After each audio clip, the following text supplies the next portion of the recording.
It is a debilitating disease that in an instant can cause a premature or a baby born with low birth weight to take a turn for the worse. That disease is called necrotizing enterocolitis, or NEC, and it is an intestinal disease that kills at least one baby every single day. Now, this Friday is NEC Day, a day designed to bring awareness about the complex and potentially fatal disease. Tonight, NBC4's Sierra Johnson brings you one family's battle with NEC and how donated breast milk can give the most vulnerable patients a fighting chance. Sierra?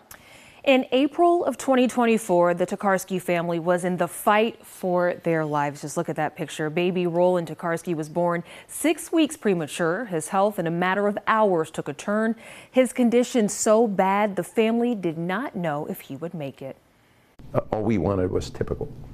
We didn't want anything more than that. It was just, can he live? More than 20 years after Roland's son, affectionately called Rolly, was born, recalling his first few hours and days on Earth is still difficult. He was 6 weeks premature, and then next thing you know, in a matter of hours, he started kind of acting differently. In those early hours, it was determined this preemie was battling necrotizing enterocolitis, or NEC.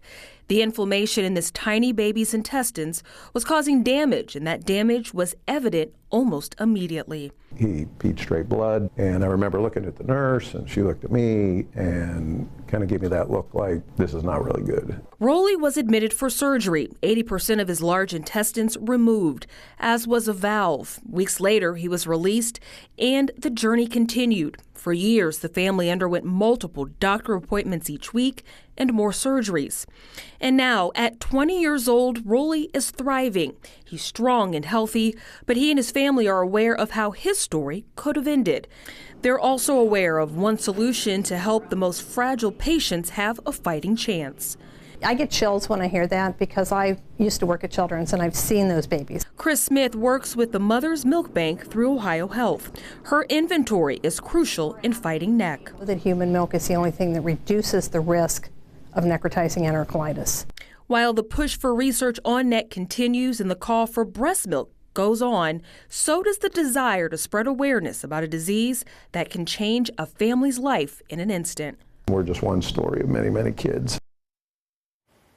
So the good news, Rolly is attending Xavier. According to his dad, he has a normal, healthy 20-year-old's appetite, and he's as big as his father. But like you mentioned, Rolly's story is just one, and not every family is so fortunate. I will have links to the NEC website in a web story you can find on NBC4i.com.